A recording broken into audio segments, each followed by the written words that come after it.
Moneybox is one of a growing range of apps that you can use to help you save and invest your spare change. The Moneybox app uses open banking so that users can round up purchases to the nearest pound, enabling them to put their spare change into either a savings account or investment product. You can even round up your credit card spending, as Moneybox simply calculates what the roundup will be when monitoring your spending across any bank or credit card that you connect to the app, and then moves that across once a week to the designated product. Now, for example, each time you buy your morning coffee, say that's £2.50, then Moneybox will round that purchase up to £3. So it takes that 50p spare change and it will put it away into your selected account. Again, if that's an investment product or a savings account. How that actually works in reality is that whatever you're using within the Moneybox app, so let's say you connect your credit card, it doesn't take the money there and then. What it does,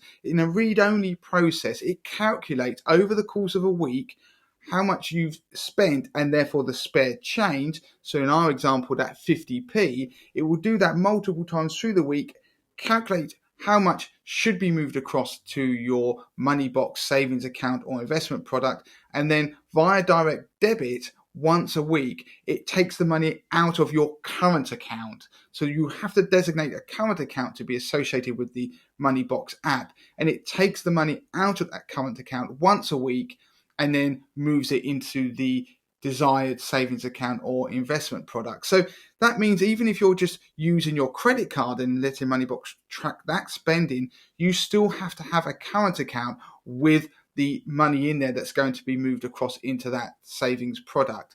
So it doesn't work exactly how some people think it might do, but it is still very neat. Now, it also has a feature to enable you to boost the roundups by doubling the amount saved. So in my example I just gave, rather than it rounding up and taking 50p on that purchase, it would actually make it £1. It will double the 50p and £1 will instead be put across into your savings account. So it makes it far easier and quicker to save up money and invest. And eventually these small bits of change will grow into larger sums, earning investment returns or interest while you spend.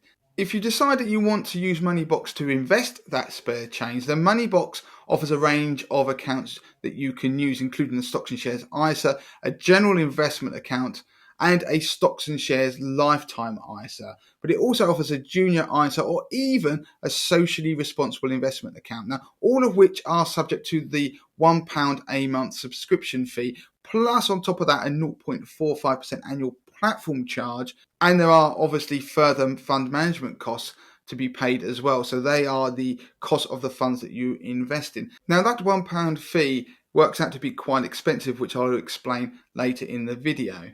Moneybox also has a good choice of savings accounts, from a simple saver, a 32-day notice account, a 45-day notice account, and a 95-day notice account. And it also, on top of that, has a 120-day notice account. And it also has a cash lifetime ISA. Now, the interest rate that is charged on these will vary, so make sure you check out the app. And it does change frequently. And if you want to keep on top of that, then obviously do check out our full Moneybox review on the Money to the Masses website, and we will link to that in the top of this video on screen and also in the notes below it. Moneybox also has a personal pension plan with annual fees of 0.45% on pots up to £100,000, and that reduces to 0.15% on pots that are over that amount. Now, it is worth noting that Moneybox does not charge the monthly subscription fee, that £1 fee on its pension plans.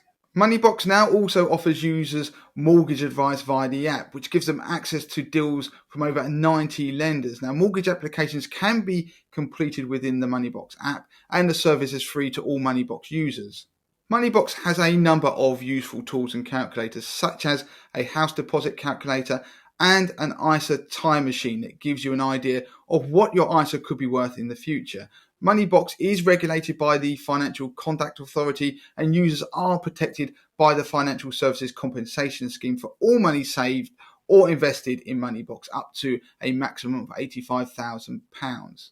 To open a Moneybox account, you need to be at least 18 years old, and users can start with as little as £1. Those wanting to open a Stocks and Shares ISA, a Lifetime ISA, or a personal pension will also need to provide their national insurance number. Moneybox has more than 850,000 customers, and it is rated 4.6 stars out of 5 from over 1,000 reviews on the independent review site Trustpilot.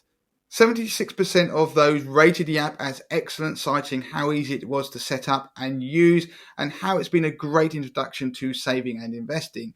Now, overall, Moneybox is a good introduction to saving and investing for beginners, helping them to save as they spend. However, the fees on investment accounts can soon start to add up, especially on smaller sums. And by that I mean the £1 monthly fee. If you are using Moneybox to round up that spare change and start to invest that £1 a month fee means you pay £12 a year. If you're only rounding up, say 50 to £1 every day, and it starts to go into that account, that £1 fee starts to look like an upfront charge that can be sizable. And so for that reason, I'm not a particular fan of their investment accounts because of that fee. There are cheaper ways to do it. The auto roundup feature is obviously great. What I do really like about Moneybox is using it for the savings account because you are not charged that monthly fee. So if you connect your current account, your credit card, every time you spend, it will then look at that information and you can round that change up and that be taken across and put into a savings account. And that doesn't incur any upfront fees. And so that is incredibly useful and starts to help people build up pots of money for whatever it is in the future, or a cash buffer. Now, to give you an idea, if you would do this typically for, say, a family of 4 and you shared a perhaps credit card, a joint credit card, and you started to round up that money on your usual spending and you doubled it, so you use that boost option, then you're probably going to be saving something like about £400, maybe £500 a year without even trying and probably not even noticing it. So for that reason, I think Moneybox is really good for people who are trying to save some loose change, perhaps it's even for Christmas. Now, if you want to see the full review of Moneybox that we've done, go to the Money to the Masses website at moneytothemasses.com, and then you can find the review of Moneybox. And also we look at the competitors and alternatives, including Nutmeg, Money Farm, and Plum. And that's particularly for those people who are interested in investing rather than just putting the money into cash. Of course, you can find links to all of these reviews and the main review of Moneybox on our website in the notes below this video. So please make sure you like this video and share it with everybody else, because it really does help the channel and help everybody else who are looking for reviews on these financial products.